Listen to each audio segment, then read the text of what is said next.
kung paano mag-download ng Blockblast.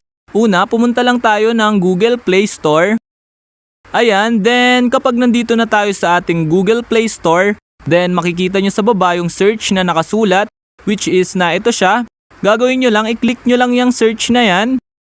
Ayan, then kapag na-click nyo na, then makikita nyo naman sa upper part yung search tabs, which is na ito siya. I-click lang natin yan. Ayan, then kapag na-click na natin, then i-type lang natin dito yung Blockblast. Ayan, itatype ko lang dito yung Blockblast. Ayan. Then kapag na-type nyo na, then search naman, search nyo na. Ayan, then lalabas na dito yung Blockblast, which is na ito siya. Gagawin nyo lang kapag nakita nyo na, i-click nyo lang itong Blockblast na ito. Ayan, then kapag napindot nyo na, kung mapapansin nyo, 130 MB siya. Eto, makikita nyo. Then makikita nyo naman yung install na nakasulat, which is na ito. I-click lang natin yung install na yan. Ayan, eto siya.